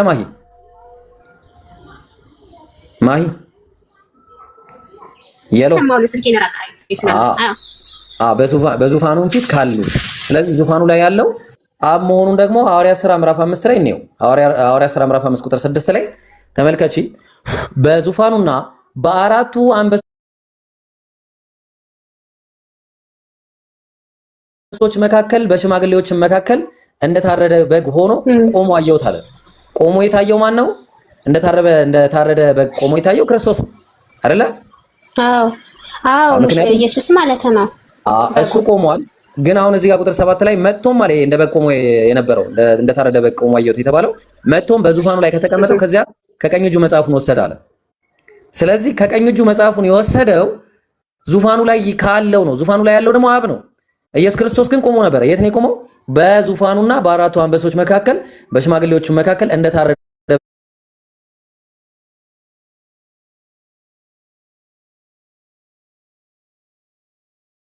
ከምድርም በታች በባህርም ላይ ያለ ፍጥረት ሁሉ በእርሱም ውስጥ ያሉ ሁሉ በረከትና ክብር ምስጋናም ኃይልንም ከዘላለም እስከ ዘላለም በዙፋኑ ላይ ለተቀመጠው ልብ አድርጊ ለበጉም ይሁን አለ። ዙፋኑ ላይ የተቀመጠው ሌላ፣ በጉ ሌላ። አይሹ በጉ ማን ነው? ክርስቶስ ነው። ስለዚህ እኔና አሁንም ራዕይ ዮሐንስ ላይ ስንመለስ ራዕይ ዮሐንስ ምዕራፍ 1 ቁጥር 4 ላይ ለሰባቱ አብያተ ክርስቲያናት አለ ካለውና ከነበረው ከሚመጣው በዙፋኑም ፊት ካሉት በማን ዙፋን ፊት? በዚህ ካለውና ከነበረው በተባለው ዙፋን ፊት ማለት ነው። ተግባባ? ስለዚህ ይሄኛው አብ ነው። ግልጽ ነው። ይሄ አብ ነው። ከዛ ዙፋኑ ፊት ያሉት ከዛ ደግሞ ከምድርምና ከሙታንም በኩር የሆነው የተባለው ኢየሱስ ክርስቶስ ነው። ከዛ በኋላ ከሙታንም በኩር የምድር ነገስታት ገዢ ከሆነው ከኢየሱስ ክርስቶስ። ስለዚህ ጸጋና ሰላም ከሶስት አካላትን አቀረበ። አንደኛ በዙፋኑ ላይ ለተቀመጠው ለአብ፣ ሁለተኛ ለነዚህ ለሰባቱ መናፍስት ለሰባቱ መላእክት ማለት ነው። ሶስተኛ ደግሞ ለኢየሱስ ክርስቶስ። ግልጽ ነው። ከዛ ቀጠለ እንግዲህ አሁን ያለውና የነበረው የሚመጣው አብ መሆኑን አይተናል ማለት ነው። እዚህ ጋር መንግስትም ለአምላኩና ለአባቱ ካህናት እንድንሆን ላደረገን አለ። አምላክ አለው፣ አባት አለው። ስለዚህ አሁንም ቀጥይ። ከዛ እንሆ አለ ከደመና ጋር ይመጣል ማ ክርስቶስ፣ ዓይንም ሁሉ ያዩትን ያዩታል፣ የምድርም ነገስታት ሁሉ ስለ እርሱ ዋይ ዋይ ይላሉ። አሁን አሜን። 4 ነጥብ ዘጋ የክርስቶስን ነገር። ቀጠለ። ከዛ ያለውና የነበረው የቱ ቁጥር 4 ላይ ያለው ይላል ስላለም ማለት ነው። ያለውና የነበረው የሚመጣው አለ። አየሽው እዚህ ጋር ምን አለ? ካለውና ከነበረው ከሚመጣው አለ። ግልጽ ነው እኮ የሚመጣው ሲልም አሁን እንደዚህ ቅድም እኮ አየነው ከነበረው ከሚመጣው አየነው። ቅድም አይተናል ስላም ሆኖ። ስለዚህ ካለውና ከነበረው ከሚመጣው አለና ሁሉን የሚገዛ ጌታ አምላክ ደግሞ አለ። ማን ነው ሁሉን የሚገዛ ጌታ አምላክ ብለን ስንል እዛው ራዕይ ዮሐንስ አይ ቲንክ ምዕራፍ 22 ቁጥር 21 ይመስለኛል ካልተሳሳትኩኝ ማለት ነው። ኖ ምዕራፍ 21 ቁጥር 22 ሜቢ። እሺ ይኸው ሁሉን የሚገዛ ጌታ አምላክና በጉ መቅደሷ ናቸው ይላል። ማናማ ሁሉን የሚገዛ ጌታ አምላክ እና በጉ። ሁሉን የሚገዛ ጌታ አምላክ ማን ነው? ማሂ አብ ነው አይደል? አዎ። በጉ ማን ነው? በጉ ማን ነው? ኢየሱስ ነው በጉ፣ ኢየሱስ ክርስቶስ። ስለዚህ ዮሐንስ ራዕይ ምዕራፍ 1 ቁጥር 8 ላይ ምን አለ?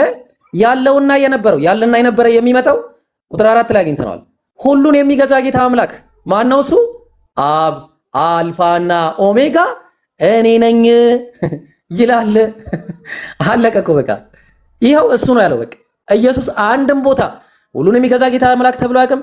አልፋና ኦሜጋም ተብሎ አያውቅም። እንዲሁም ደግሞ እንዳውም ምን አለ ኢየሱስ ክርስቶስን አስመልክቶ የማቴዎስ ወንጌል ላይ ምዕራፍ 4 ቁጥር 10 ላይ ቅድም ኡስታዝ ያስታወሰን ያን ጊዜ አንተ ሰይጣን ሂድ ለጌታ ለአምላክ ስገድ እሱን ብቻ አምልክ ተብሎ ተጽፏልና የተጻፈው ዘዳግም 13 ላይ ነው። ዘዳግም 6:13 አካባቢ የተጻፈው አሁን እንደገና ላሳይሽ የማቴዎስ ወንጌል ምዕራፍ 1 ቁጥር 31 ላይ አይ ቲንክ የሉቃስ ወንጌል ምዕራፍ 1 ቁጥር 31 ላይ ምን አለ? እርሱም ታላቅ ይሆናል የልዑል ልጅም ይባላል፣ ጌታ አምላክም የአባቱን የዳዊትን ዙፋን ይሰጠዋል አለ። ጌታ አምላክ የተባለው ሌላ ነው። አየሽው? ለኢየሱስ ክርስቶስ ምን የሚሰጠው ስልጣን ምንድነው? ዙፋን የሚሰጠው የአባቱን የዳዊትን ዙፋን የሚሰጠው። ስለዚህ ራዕይ ዮሐንስ ምዕራፍ 1 ቁጥር 8 ላይ ያለውና የነበረው የሚመጣው ሁሉን የሚገዛ ጌታ አምላክ አልፋ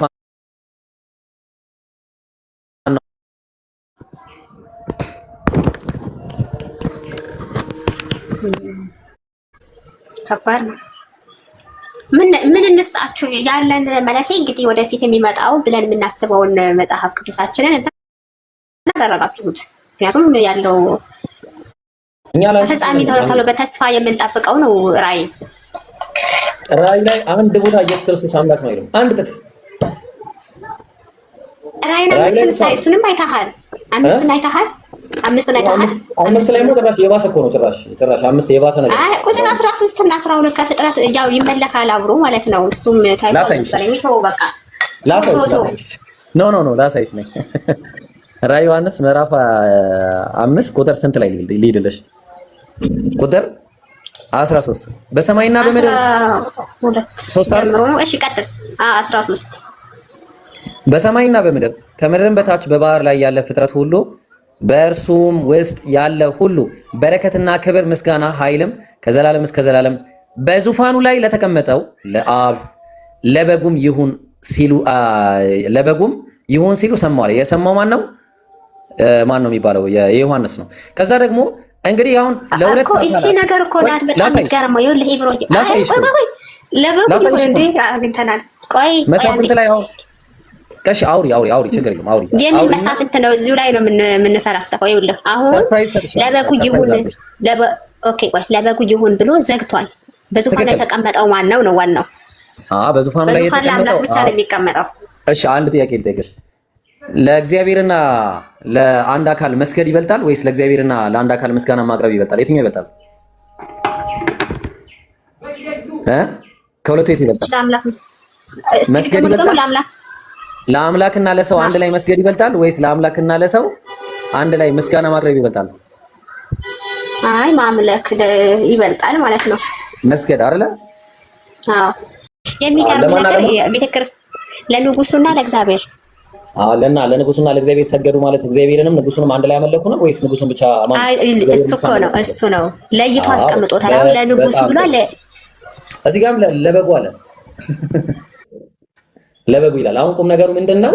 እዚህ ጋር ስናየው ምስጋናው ይለያያል። አሁን እኛ ሰዎችን አናመሰግንም አይባልም እንዴ? እኛ የምናመሰግናቸው በጣም ብዙ ሰዎች አሉ። ለኢየሱስ ሲሆንና ለአብ ሲሆን ግን ምስጋናው ይለያያል። ማሂዬ ኢየሱስ ሰው ነው እንዴ? ምን ሆነሽ ነው? እሺ ሰገዱ ሲል እኮ አሁን እዛ ጋር ዳዊት ላይ አንደኛ ዜና ላይ ሰገዱ ሲል እያመለኩ ነው ማለት አይደለም። እንደ ዳዊት እያመለኩት አለ። እግዚአብሔር ግን ወርሺፕ ነው። እንደዛውም ለተከለሽ ለእግዚአብሔርም ወርሺፕ ነው። ምክንያቱም ሰው ስለሆነ ማለት ነው። እነዛ ሰዎች ስለሆኑ ተግባባን። አሁን ቁም ነገሩ እዚህ ጋር ደግሞ ለእግዚአብሔርና ለበጉ እግዚአብሔርና በጉ እኩል የሆነ እንትን አይቀበሉም ምስጋና። ምክንያቱም እግዚአብሔር የአምልኮ ምስጋና ሲቀበል ኢየሱስ ክርስቶስ ደግሞ የጸጋ ምስጋና ይቀበላል። ምንድነው ምስጋናው ከተባለ በደሙ ምክንያት የመጣ ነው። ደሙ ስላፈሰሰ ለሰው ልጆች ኃጢአት ስርየት ስለሆነ በዛ ምክንያት ምን ያደርጋል? ምስጋና ይቀርብለታል። አለቀ። ኡስታዝ አፎን ሚውት አንስተ ነበር። እሱን ለማለት ፈልጌ አይደለም። የራዕይ ዮሐንስ ምዕራፍ 5 ላይ ከተመለከትሽው ማመስገን የጀመሩት ፍጥረታት በአጠቃላይ ማመስገን የጀመሩት ከቁጥር 7 ላይ ነው የሚጀምረው። ታርዳሃልና ነው የሚሉት። ራዕይ 4 ላይ ግን ቁጥር 10 ላይ ሲናገር ግን ፈጥረሃልና ነው። አብን ሲያመሰግኑት የነበረው በምንድን ነው? አንተ ሁሉም ፈጥረሃልና እናመሰግናለን አሉት። ኢየሱስ ግን ሲያመሰግኑት የነበሩት አንተ ታርዳሃልና። ሁለት የተለያየ ነገር። የታረደው በግ እያሉ ታርዳሃልና ከነገድ ከቋንቋ ዋጅተናል እያሉ የታረደው ምንድን ነው? የታረደው መለኮት ነው የታረደው ወይስ ሰው ነው የታረደው? ነው የታረደው ኢየሱስ ቤዛችን ኢየሱስ ክርስቶስ። ምንድን ነው የታረደው? አይ መለኮት ነው የታረደው ወይስ ሰው ነው የታረደው? ጥያቄ እሱ ነው። ሰው የሆነው። እሺ በግ የተባለው ወይ የታረደው በግ የተባለው መለኮት ነው ወይስ ሰው ነው? በጉ ያው ኢየሱስ ነው፣ ሰው ነው እንጂ። ገባኝ። ግን ገባኝ። በግ የተባለው ሰው ነው ወይስ መለኮት ነው? መለኮት አይደለም። እንዴት ነው መለኮት አይደለም? ዮሐንስ ወንጌል ምዕራፍ 1 ቁጥር 29 ላይ የዓለምን ሁሉ ኃጢአት የሚያስወግድ የማን በግ ይለዋል? እግዚአብሔር በግ፣ የአምላክ በግ ይለዋል። አምላክና በግ ስንት ናቸው? አምላክና በግ ሁለት፣ ጌታ ሆይ ሁለት ናቸው። ስለዚህ ምስጋና ሲያቀርቡ ለፍጡርና ለፈጣሪ በአንድ አውድ ነው አንድ አይነት ምስጋና የሚያቀርቡት ማለት በግ ሰው ነው እንግዲህ ብለሽኛል አይደለም ማለት ነው። እንደ ሰውኝነት ለፍጡር አሁን ለምሳሌ እንደዚህ እንደምታከብረው ነገር ምስጋና ሊሰጠው ትችላለህ። እንደ ምስጋና እንሰጣለን። በዙፋኑ ላይ ለተቀመጠው እና ለበጉ ይሆናል። አማርኛ እንደውም ለበጉም ነው የሚለው። ምን ማለት ጥገኛ ምህላር ናት። ካይ የሚለውና ኤንድ የሚለው የእንግሊዝኛውን ቃል የሚተካ ነው። በዙፋኑ ላይ ለተቀመጠው እና ለበጉም ይሁን ሲሉ በዙፋኑ ላይ የተቀመጠው አንድ አምላክ አለ። ለሱ የሚያቀርቡለት ምስጋናና በጉ ለተባለው ለፍጡሩ የሚያቀርቡለት ምስጋና የአምልኮ ምስጋና ነው ወይ ነው ጥያቄው። የአምልኮ ምስጋና አይደለም። አንደኛ ዜና መዋዕል ምዕራፍ 29 ቁጥር 20 ላይ ምንድነው የሚለው? ጉባኤው ሁሉ ለአምላካቸው ለያህዌና ለንጉሱ ሰገዱ ይላል። ሰገዱ የሚለው አንድ ላይ ነው ያለው ራሱ። በጣም የሚከብደው ይሄኛው ነው። እንደውም ስግደት ነው። ለሁለቱም ነው ስግደት ያቀረቡት፣ ለንጉሱ ለዳዊትና ለአምላክም ጭምር ነው ያቀረቡት። ግን አንቺ ትለየዋለሽ። በምን ትለየዋለሽ? ምክንያቱም ዳዊት ሲታሰበው ሰው ነው፣ ያህዌ ደግሞ አምላክ ነው፣ ፈጣሪ ነው። ስለዚህ ለያህዌ የሚሆነው የአምልኮ ነው ስግደቱ የሚሆነው፣ ለዳዊት የሚሆነው ደግሞ የአክብሮት ነው የሚሆነው ወይም የጸጋ ነው ብለሽ ነው የምታተረጉሚው። ራዕይ ዮሐንስም ላይ ምዕራፍ 5 ቁጥር 13 ላይ ያቀረቡት። ከዛ በኋላ ነው ቁጥር 14 ላይ 24 ሽማግሌዎች ምን አሉ? ሰገዱ ይላል አማርኛው ላይ። አዲሱ መደበኛ ትርጉም ሰገዱለት ነው የሚለው። ሰገዱ ለማን የሰገዱለት የሚለው ሲንጉላር ነው የሚጠቀመው። ለማን የሰገዱለት? ማይ እንግሊዝኛው ሰገዱለት ነው የሚለው፣ ግሪከኛውም ሰገዱለት ነው የሚለው። አዲሱ መደበኛ ትርጉም ሰገዱለት፣ አማርኛው ሰገዱ ነው የሚለው። አውቀው ሰገዱለት የሚለውን አላስቀመጡትም አውቀው ሆን ብለው። ለምን ሰገዱ ከተባለ ለሁለቱም ሊሆን ነው። ግን የሚለው ምንድነው? ሰገዱለት ነው የሚለው አዲሱ መደበኛ ትርጉም ላይ። ለማን የሰገዱለት? ሰገዱለት ነው የሚለው። ያው ራዕይ 19:4 ላይ ለንጉስ ራዕይ 19:4 ላይ ወጣለት። ከባድ ነው ግን እግዚአብሔርና እናንተ ግን ረብስ እኛ ፊት እኮ ስለማይቀርቡ ነው እንጂ ቢቀርቡ ብዙ ነገር ታያለሽ ገና። እሺ ያው አስገባው ገላትያን አስገባውና እንትን 24ቱ ሽማግሌዎችም አራት እንስሶችም በፊታቸው ተደፍተው በዙፋን ላይ ለተቀመጠው ለማይዳል ለእግዚአብሔር አሜን ሃሌሉያ እያሉ አሜን ሃሌሉያ እያሉ ምን አሉለት? ሰገዱለት። በዙፋን ላይ ለተቀመጠው ለእግዚአብሔር ነው ሲሰገድ የነበረው። ስለዚህ በዙፋን ላይ ለተቀመጠው ነው የሚለው። በጉ በዙፋን ላይ የተቀመጠ አይደለም አይደል እንዴ? በዙፋን ላይ የተቀመጠው እና ለበዙፋን ላይ የተቀመጠው አብ ከሆነ ከዛ አንፃር ነው። ከዛ በኋላ ቁጥር 5 ላይ አንብብላት። እዛው ላይ ቁጥር 5 ላይ የሚላል ድምጽም እንዲህ ሲል ከዙፋኑ ወጣ ይላል። የማን ድምጽ ነው የወጣው? ማሂ ኦኬ። የበጉ ሰርግ የበጉ እንዲህ ሲል ወጣ አይደል? በዙፋኑ መካከል ያለው በጉ ነው። የበጉ ድምጽ ወጣ። ምን ብሎ አለ? ባሪያዎች ሆይ እሱን የምትፈሩ ታናናሾች ታላላቆች ሆይ አምላካችንን አመስግኑ አለ። ማን ነው ያለው?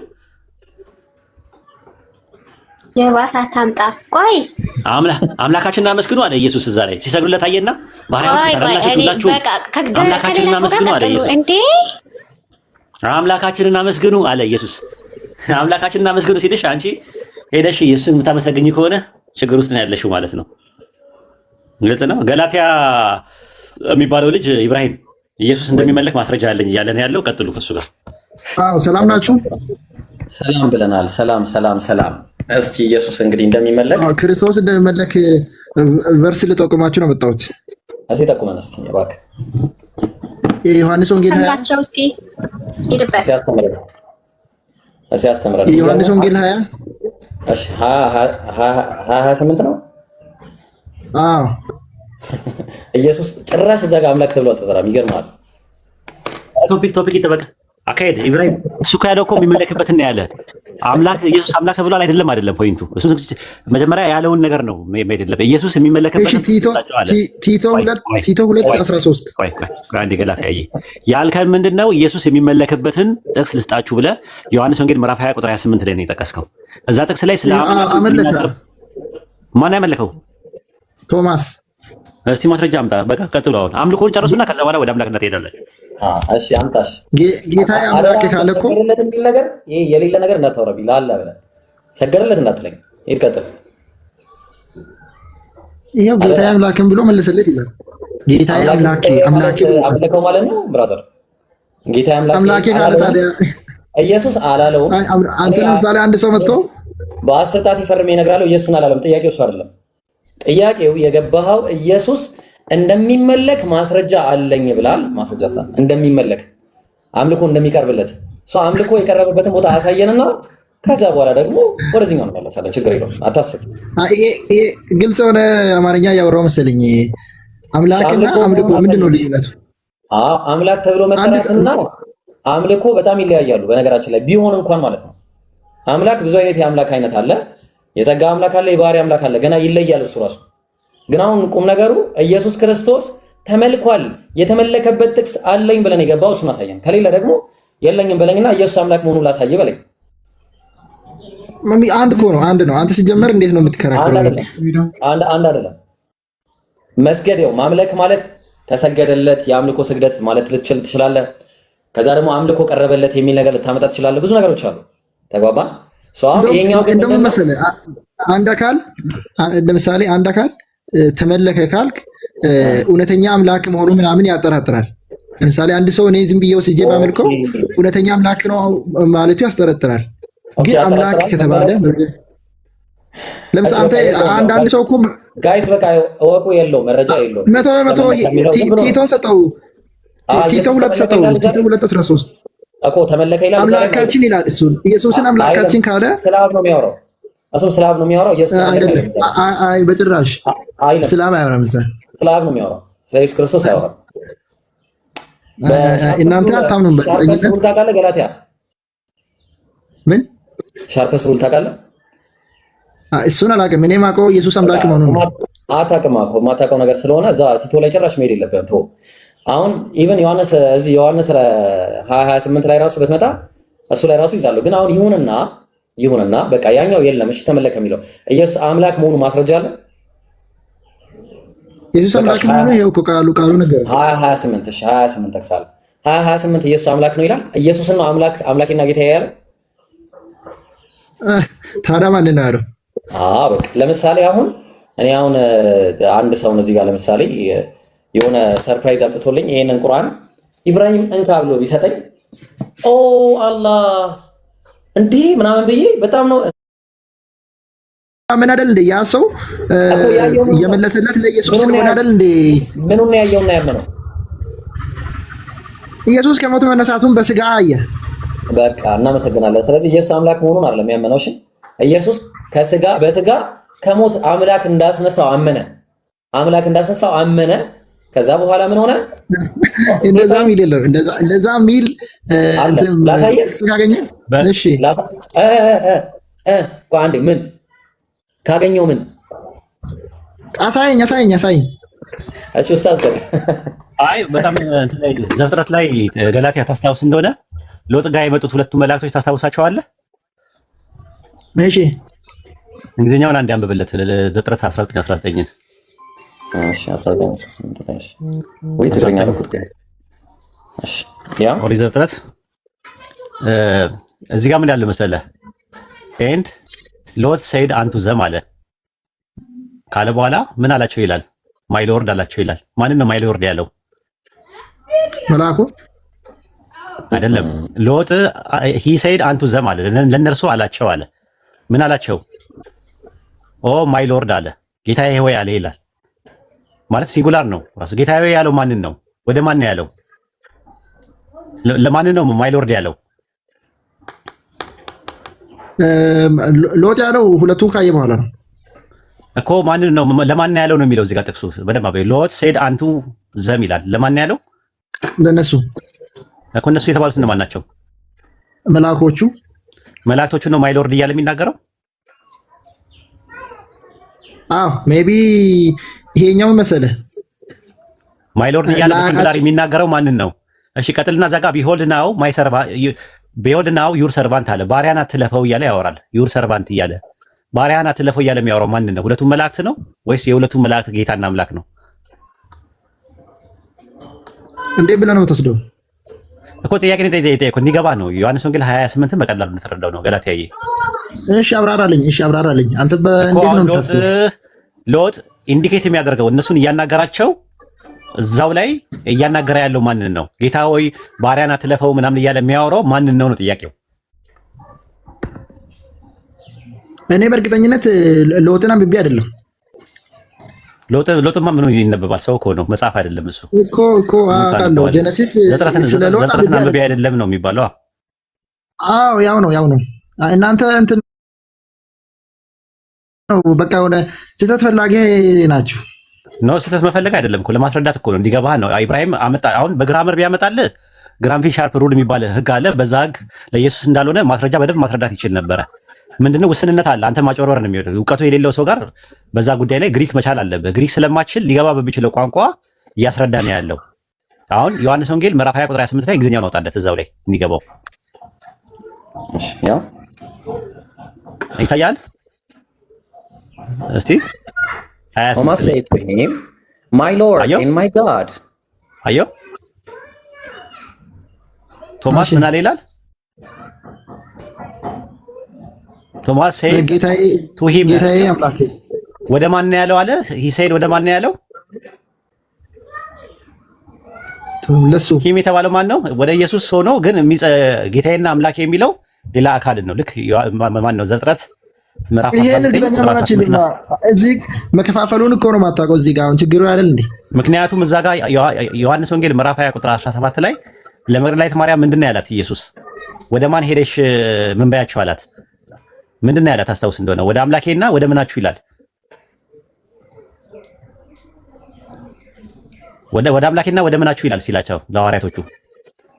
እሺ ንገረኝ አንተ። ወደ አምላኬና ወደ አምላካችሁ አላለም?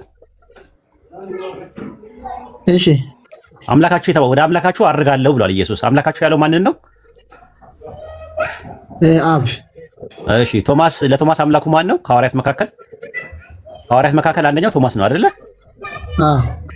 ቶማስ ለቶማስ አምላኩ ማን ነው? በዚህ ጥቅስ መሰረት ኢየሱስ። በቃ በዚህ ጥቅስ መሰረት ነው ዮሐንስ ወንጌል 20:17 ላይ ባለው ጥቅስ መሰረት ለቶማስ አምላኩ ማን ነው? በዛ ጥቅስ መሰረት አብና ኢየሱስ አንድ ናቸው። እኔና አብ አንድ ነን ብሏል ኢየሱስ። ወደ አምላኬና ወደ አምላካችሁ ሲል አምላካችሁ ያለው ማንን ነው? ኦኬ ኢብሮ ወደ አምላካችሁ ሲል ማንን ነው አምላካችሁ ያለው? አምላካችሁ ወደ አምላካችሁ አድርጋለሁ ሲል፣ ስለዚህ ለሐዋርያት አምላካቸው ማን ነው? አብና ኢየሱስን እኮ መነጠል አልችልም አንተ። አይ በቃ በአውዱ መሰረት ነው የጠየኩህ እኮ ያለሁት እንጂ አሁን ኢየሱስና አብ ይነጣጠላሉ ወይስ አይነጣጠሉም? ነጥቡ አይደለም። ስለ ስላሴ ብዙ የምታውቅ አይመስለኝም። ኧረ እኔ ምንም አላውቅም። ታስተምረኛለህ፣ እሱ ችግር የለውም። በኋላ ላይ እንሄዳለን። ግን አሁን ግን ነጥቡ ምንድን ነው? ዮሐንስ ወንጌል ምዕራፍ 20 ቁጥር 28 ላይ ያለው ጥቅስ ላይ ለቶማስ አምላኬ ያለው ኢየሱስ አምላካችሁ ያለውን ነው። ወደ አምላኬና ወደ አምላካችሁ ያለውን ነው ቶማስ አምላኬ ያለው። ምንድነው? ደንግጦ ምንድነው ኤክስክላሜሽን የሚባል ነገር አለ።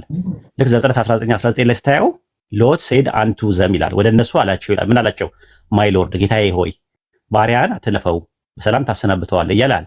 ባሪያን አትለፈው ጌታዬ ሆይ እያለ እየተናገረ ያለው ሁለቱም መላእክት ነው ወይስ የሁለቱ መላእክትን ጌታ ነው? ጌታዬ ሆይ ያለው በየጥያቄ ሳቀርብልህ እርግጠኛ ነኝ መላእክቶቹን አትልም። ለምን? ጌታዬ ሆይ ነው የሚለው በነጠላ ነው። ባሪያን አትለፈው ነው የሚለው በነጠላ ነው። ልክ እንደዛው ዮሐንስ ወንጌል ምዕራፍ 20 ቁጥር 28 ላይ ሂ ሴድ አንቱ ሂም ለሱም አለው ይላል። ምን አለው? ኦ ማይ ሎርድ ማይ ጋድ ብለዋል ይላል። ስለዚህ ማይ ሎርድ እና ማይ ጋድ የሚለው የኢየሱስ ክርስቶስን አምላክና የኢየሱስ ክርስቶስን ጌታ ነው። ኢየሱስ ራሱ ጌታውን ጌታዬ እያለ ይናገራል። ኢሳይያስ 65:61 ላይ የጌታዬ መንፈስ የሚለውን የዕብራይስጡ አዶናይ ነው የሚለው። የአዶናይ ለክርስቲያን እኮ አለ ተዛችን ማን ነው? የነጭ ፕሮፋይል ክርስቲያኖች መሰለኝ። ማን ነው የሚለው? ዴቪድ ነው። ዴቪድ አይሰሙ ይቀጥላል። ከኢብሮ ሲመጣ ከኢብሮ ጋር ይቀጥላል ኢንሻአላህ። እሺ ኡስታዝ። አዎ ይቀጥላል ብዬ ነው። ዴቭ ሰላም ብያለሁ። ለማንኛውም ቴንክ ዩ ኡስታዝ። ማይ እስከዛ ድረስ ጥያቄ ካለሽ ጥያቄሽን ጠይቂና ወይ ኢብሮ ሲመጣ ጠይቂያለሽ። እንደዛ ከሆነ አስር ነው ያዘለው። በኋላ ላይ ልጠይቅ። በኋላ ላይ አሁን መጠየቅ ትችያለሽ። ነው ኢብራሂም ገና 10 ሊሰግድ ሄዷል እና ስለዛ ስለሆነ እንትን ነው ችግር የለውም። በቃ ሌላ ቀን ትጠይቂያለሽ። እንደዛ ከሆነ የማይመችሽ ከሆነ በቃ እሺ። ገብቶ እንዳይሆነ እኛም ጋር ይቃም የተባለ ነው። ተጋግዶ አሚር እናንተ ጋር ገብቷል። አሚር ሰላም አለይኩም። የለም ተኝቶ አብዛኛው ጊዜ ተኛ። ለሚሮ ኡስታዝ ማሂር አለ። ኡስታዝ አይመችም አንተ? አሁን ያው አንደኛ ደክሞኛልም፣ ሁለተኛ ነገር ደግሞ ኢብራሂም እስኪመጣ ድረስ ነው የምቆየው። እወጣለሁ በቃ እስገዛባለሁ። እሺ ኡስታዝ ጀዛከላ ኸይረን። ቤት ሰላም ነው? ሁሉ ሰላም ነው? ሁሉ ሰላም። ሰላም አለይኩም። ቅድም 3 ጊዜ ሰላም አለይኩም ያልኩህ አልሰማኸኝም ወይ? አልሰማሁም። ኡስታዝ ሰላም አለይኩም። ወአለይኩም ሰላም ወራህመቱላሂ ወበረካቱ። ማሂር እንዴት ነህ? እንዴት ነህ ኡስታዝ? ኡስታዝ በሰሞኑን አንድ እንትን አይተህ ነበር መሰለኝ። የሆነ አባ የገብርኤል ቤተክርስቲያን እንትን ሰልሞ ነበር እኛ ጋር እና ስለሱ ጉዳይ የሆነ በውስጥ ላወራ ፈልጌ ነበር። ና ሜሴንጀር የለህም? እኔ የለኝም። ጄክ እንቀበለው ከኛውን ስም ወሂድ አቃቢ እስላም የሚለውን ጻፈውና ፌስቡክ ላይ ከዛ በኋላ በውስጥ ማሂር ነኝ በለኝ። እሺ እሺ ኡስታዝ። ክርስቲያኖች ካላችሁ መስለም መማር ማወቅ የምትፈልጉ ካላችሁ ሜሴንጀር ላይ ነውና እንመማራለን። ኢንሻአላህ አግዛቸዋለሁ።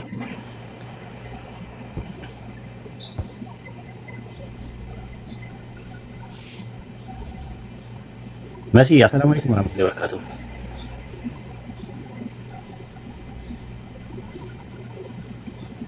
የለችም ሰው ኡስታዝ ማዳ ምንድነው የኢየሱስ ማንነት የሚለው መጽሐፍ ማለት ነው። አብዱ ጋር እንዴ ኢየሱስ ማንነት አለ የሚሸጥ መሰለኝ ያለው እሱ ጋር። አዎ የሚሸጥ የቁርአን ዳራስ የቁርአን ዳራ የለም። ኧረ እሺ በቃ እሺ።